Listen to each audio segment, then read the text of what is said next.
11-12 بجے کشن گنج پہنچی اور یہاں آتے آتے اور تاخیر ہو گئی اور مشکل سے 25 منٹ آدھا گھنٹہ ہی میں بول سکا تھا، لیکن اس مرتبہ میں کشن گنج 12 بجے پہنچ گیا تھا دن میں نے لکھنؤ سے راجدھانی پکڑی اور ڈائریکٹ راجدھانی سے آیا اور یہ وعدہ تھا کہ انشاءاللہ میں وقت سے بہت پہلے پہنچوں گا۔ اللہ تبارک و تعالیٰ نے مجھے یہاں تک پہنچایا اور آج الحمدللہ اور جگہوں کی بنسبت مجھے ٹائم مناسب وقت ملا ہے۔ 11 بجے کا وقت کہیں کہیں 2 بجا دیتے ہیں، 2:30 بجا دیتے ہیں، اس لحاظ سے الحمدللہ آج ٹائم ٹھیک ہے۔ اور سردیوں کے دن ہیں، میں بھی جانتا ہوں کہ آپ زیادہ دیر بیٹھنا بھی نہیں چاہتے ہیں۔ جامعہ ام الخیر للبنات جس کو آپ اپنی آنکھوں سے دیکھ رہے ہیں، یقیناً یہ بڑی سعادت کی بات ہے اور حقیقت تو یہ ہے کہ بچے تو دور دراز پڑھنے کے لیے چلے جاتے ہیں، لیکن بچیوں کے لیے، لڑکیوں کے لیے بہت مشکل ہوتا ہے۔ والدین کی محبت اس بات پر جلدی تیار نہیں ہوتی ہے، رضامندی ظاہر نہیں کرتی ہے کہ اپنی بچی کو اتنا دور بھیجا جائے۔ اور ابھی جو بچی نے جو تقریر کی تھوڑی سی دیر 5 منٹ، اس سے آپ کو اندازہ ہو چکا ہوگا کہ لڑکیوں کے ادارے کتنے زیادہ ضروری ہیں۔ ایک شخص جب علم سے آراستہ ہوتا ہے مرد، تو وہ صرف اپنی حد تک رہتا ہے، لیکن جب ایک لڑکی علم سے آراستہ و پیراستہ ہوتی ہے تو آنے والی کئی نسلوں کو وہ تعلیم و تربیت سے آراستہ و پیراستہ کرتی ہے۔ کسی انگریز نے کہا تھا کہ مدرس لیپ از فرسٹ کالج فار چلڈرین، ماں کی گود یہ بچے کا پہلا مدرسہ ہوتا ہے۔ جو بچہ اپنی ماں کی گود سے تعلیم و تربیت حاصل نہیں کر سکا اور اچھی تربیت حاصل نہیں کر سکا، اس کو دنیا کی کسی بھی یونیورسٹی میں آپ پہنچا دو، دنیا کی کسی بھی کالج میں آپ اس کو پہنچا دو، وہ تعلیم و تربیت حاصل نہیں کر سکے گا۔ نظر ڈال کے دیکھیے اپنے اطراف و اکناف پر، جو BA کیے ہوئے ہیں، MA کیے ہوئے ہیں، PhD کیے ہوئے ہیں، MBBS کیے ہوئے ہیں، MD کیے ہوئے ہیں، بلکہ ڈاکٹر میں DM کی ڈگری لیے ہوئے ہیں۔ اپنے اطراف میں نظر ڈالیے گا، کالجز یونیورسٹیز سے انہوں نے بہت بڑی بڑی ڈگریاں لے لی ہیں، لیکن تربیت میں ان کا حال یہ ہے کہ آج بھی ان کو اسٹیشنوں کے کنارے، بس اڈوں کے روڈ ویز کے کنارے اور کسی نالی کے کنارے آپ ان کو کھڑے ہو کر پیشاب کرتے ہوئے دیکھ رہے ہوں گے۔ یہ وہ تربیت جو ماں کو دینا چاہیے تھی وہ نہیں دی۔ مجھے یاد ہے موطا امام مالک میں امام مالک رحمۃ اللہ علیہ نے ایک صحابیہ کا واقعہ نقل کیا ہے کہ جب ان کے گھر میں ایک بچہ پیدا ہوا، وہ بچہ جب پیشاب کرتا تھا تو اس بچے کی ماں اس بچے کی شرمگاہ پر پانی کا ایک برتن، پانی کا ایک لوٹا، پانی کا ایک برتن اس کے اوپر ڈال دیا کرتی تھی۔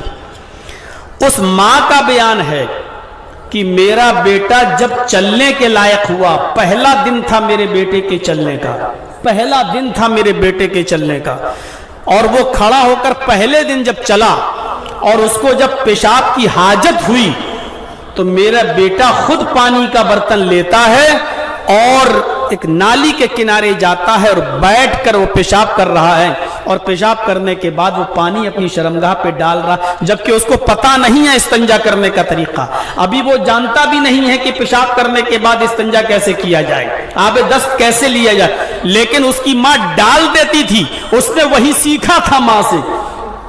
وہ ایسے ہی پیشاب کی جگہ پر پانی ڈال رہا تھا، ماں یہ دیکھ کر مسکرا رہی تھی اور کہہ رہی تھی اللہ کی قسم میں کامیاب ہو گئی، میں اپنے بچے کو جو سکھانا چاہتی تھی میرا بچہ وہ سیکھ گیا۔